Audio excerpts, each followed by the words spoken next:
अभी सुबह के 7 बज रहे हैं और आज हम लोग स्टैचू ऑफ यूनिटी जा रहे हैं।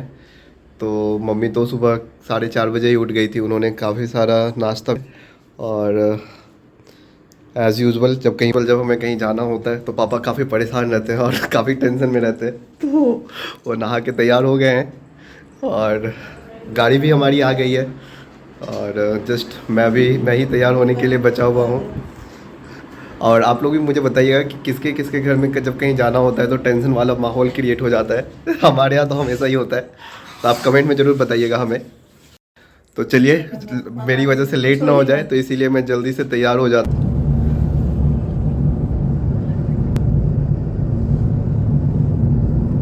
हम लोग 7:45 पे घर से निकले थे और अभी ऑलरेडी 9:45 हो गया है और 2 घंटे निकल गए, बट अभी भी 1 घंटे की जर्नी बची हुई है और सब लोग काफ़ी थका हुआ भी फील कर रहे हैं अब तो अभी रास्ते में अभी 1 घंटे की जर्नी बची हुई है और अभी हम लोग यहाँ पे फैमिली होटल आशीर्वाद के पास रुके हैं और देखते हैं कि क्या क्या है ऑप्शन।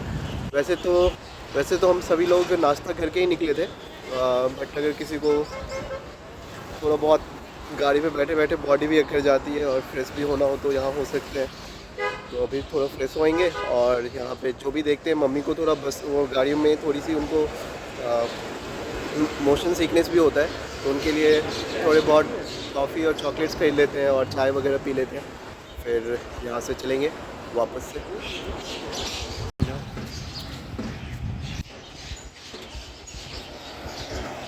रास्ते में चाय आपको पीनी हो तो बहुत ही महंगी पड़ती है। ये बड़ी वाली कप आप जो देख रहे हैं ये 25 रुपए की चाय है और ये छोटी सी कप की चाय जो कहीं पे आपको 5 रुपए की मिलती होगी, ये यहाँ पे 13 रुपए की है।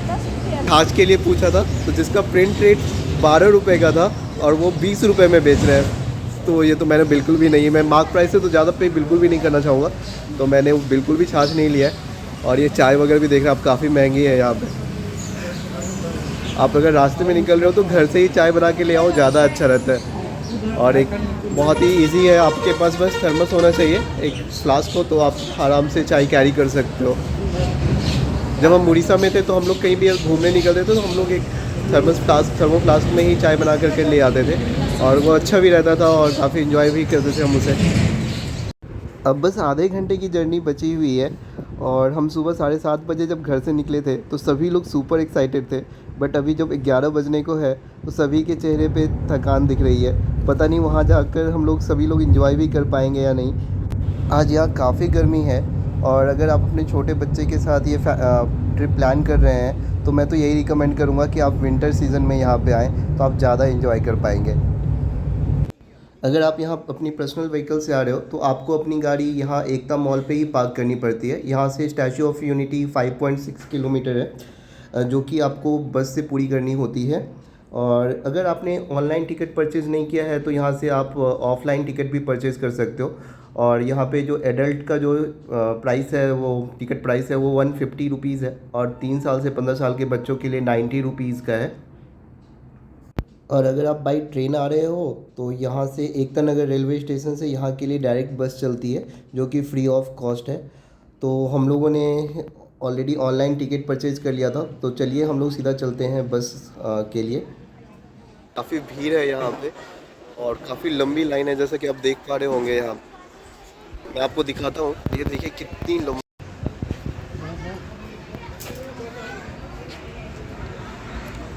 बट बस भी काफ़ी फ्रिक्वेंटली आती है, जैसे भी एक बस लगी हुई है और ये देखिए दूसरी बस आकर के खड़ी होने वाली है।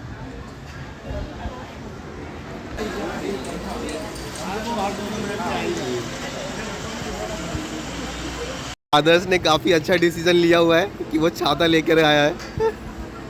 यहाँ धूप वाकई काफ़ी तेज़ है।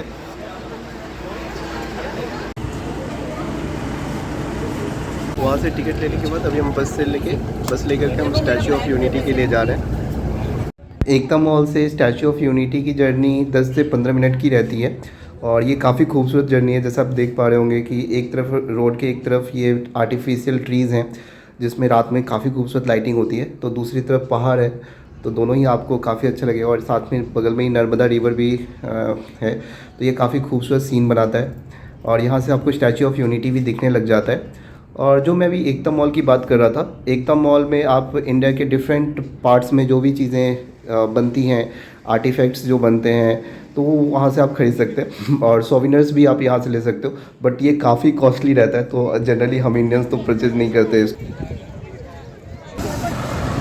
तो ये बस का ड्रॉपिंग पॉइंट था और यहाँ से हम लोग पैदल स्टैच्यू ऑफ यूनिटी की तरफ जा रहे हैं। यहाँ से आपको लगभग आई थिंक 200 मीटर के आसपास आपको पैदल चलना होगा, तो फिर आप स्टैच्यू ऑफ यूनिटी के पास पहुँच जाएंगे।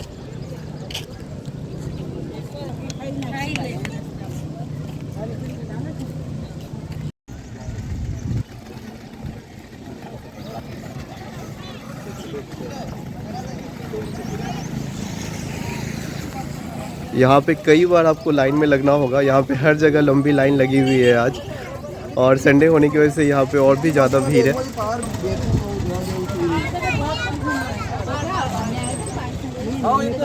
ये जो आप टिकट लेते हैं वो यहाँ पे टिकट की चेकिंग होती है। आप टिकट दिखा करके ही इसके अंदर जा सकते हैं।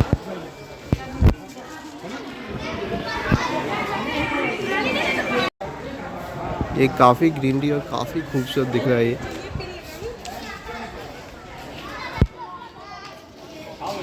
स्टैचू ऑफ यूनिटी दुनिया की सबसे ऊंची मूर्ति है, जिसकी ऊंचाई 182 मीटर है।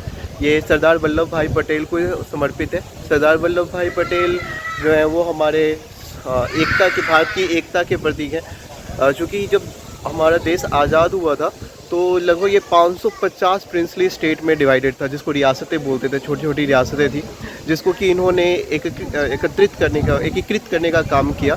और आज जो आप देख रहे हैं, जो भारत हमारा जो अखंड भारत है, वो सिर्फ़ और सिर्फ सरदार वल्लभ भाई पटेल को की वजह से है।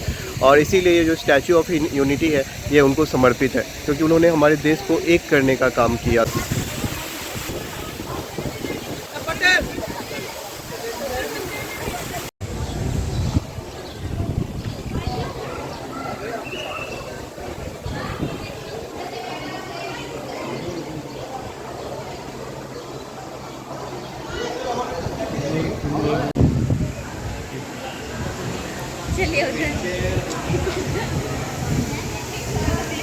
यहाँ सिक्योरिटी चेक होता है।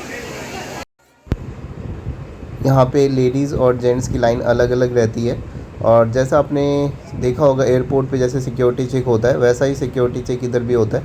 यहाँ पे भी एक एक्सरे मशीन है जिसके थ्रू आपको अपना बैग पास कराना होता है, और दूसरा कि आपकी जो एयरपोर्ट पे चेकिंग होती है, सेम टू सेम चेकिंग यहाँ पे भी होती है आपकी।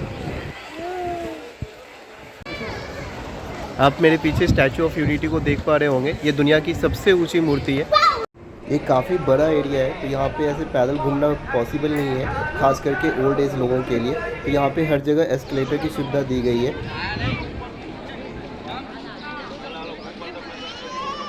ये आपको देख करके पत्थर की मूर्ति लग रही होगी, बट ये पत्थर से नहीं, ये कांस्य, जिसको इंग्लिश में ब्रॉन्ज कहते हैं, और कंक्रीट से बनी हुई है। इसमें 1700 टन कांस्य का यूज़ किया गया है, और आई थिंक 70,000 टन इसमें कंक्रीट का यूज़ किया गया है। टोटल यहाँ पे 3 लेवल्स हैं। ये पिक सेकेंड लेवल का है, हमने सेकेंड लेवल तक का ही टिकट लिया था। थर्ड लेवल जो है, आप लिफ्ट से थर्ड लेवल तक जा सकते हैं, जिसका कि प्राइस 250 का है। तो हम लोगों ने वो नहीं लिया था, क्योंकि सब अधिकतर लोगों का रिव्यू था कि वो थर्ड लेवल पे जाना बस पैसे की बर्बादी है। वहाँ से कुछ खास अच्छे व्यूज़ नहीं आते, बस लोग छोटे छोटे दिखते हैं। काफ़ी अच्छे से यहाँ पे मेंटेन किया हुआ है। अगर यहाँ पे free drinking water facilities available है, आप चाहेंगे तो यहाँ पे आप वॉशरूम यूज़ करेंगे तो वॉशरूम भी काफ़ी क्लीन है, नीट एंड क्लीन। हमेशा वहाँ पे कोई ना कोई अटेंडेंट रहता है। और अगर आप जैसे यहाँ पे एस्केलेटर यूज़ कर रहे हैं, तो अगर बहुत सारे लोगों को एस्केलेटर यूज़ करने में प्रॉब्लम होती है, तो उसके लिए भी यहाँ पे अटेंडेंट्स वगैरह रहते हैं अवेलेबल। यहाँ पे मोस्ट ऑफ द स्टॉल्स पे पिज़्ज़ा, बर्गर और ये स्नैक्स आइटम्स ही मिल रहे हैं। एक ही शॉप है जहाँ पे कि आपको प्रॉपर थाली मिल रही है, और वो भी थाली भी 230 की है, और वो भी बस कैश ले रहे हैं, ऑनलाइन पेमेंट एक्सेप्ट नहीं कर रहे।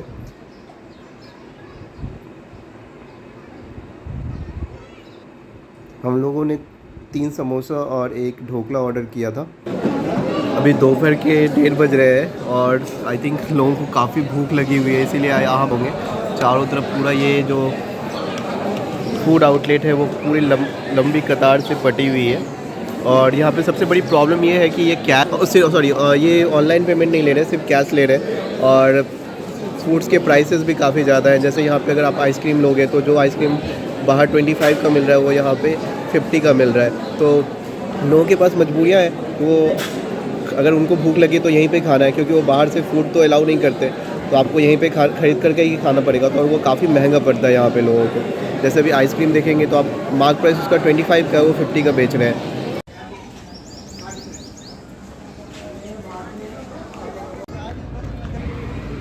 तो अभी हम स्टैचू ऑफ यूनिटी से बाहर आ गए और अब हम लोग जंगल सफारी के लिए जा रहे हैं। तो यहाँ पे कई सारे स्टेशन हैं, अगर आप देखोगे तो इस तरह से आप पे देखें तो आपको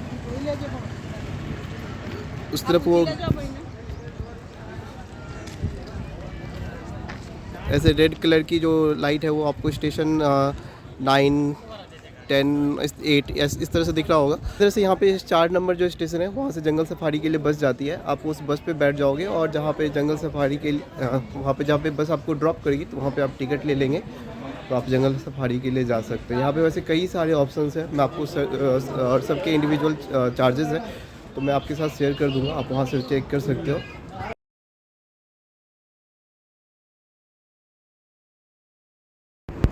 तो हम स्टेशन नंबर 4 से बस लेकर के जंगल सफारी पहुंच गए हैं।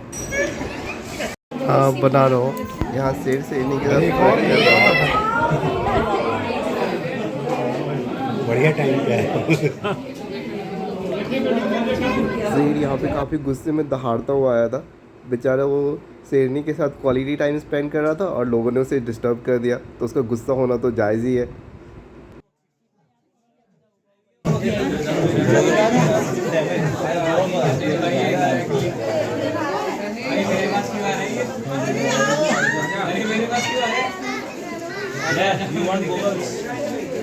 लोग तो यहाँ पागल ही हो गए शेर को इतने पास से देखकर।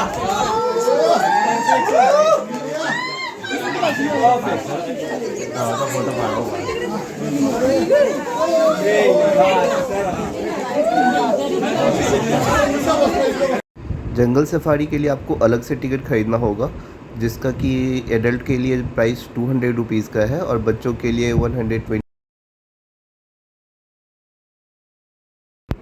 ये एरिया काफ़ी बड़ा है, तो यहाँ पे आप पैदल तो घूम नहीं सकते, तो इसके लिए आपको यहाँ पे ई व्हीकल की सुविधा दी गई है, जिसका यूज़ करके आप पूरा इसका जंगल सफारी का लुत्फ़ उठा सकते हैं।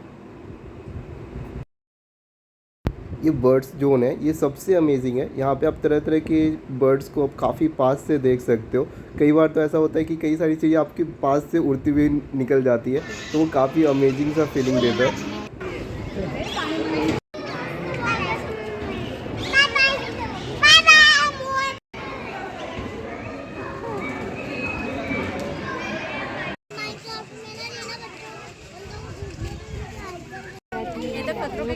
इसमें भी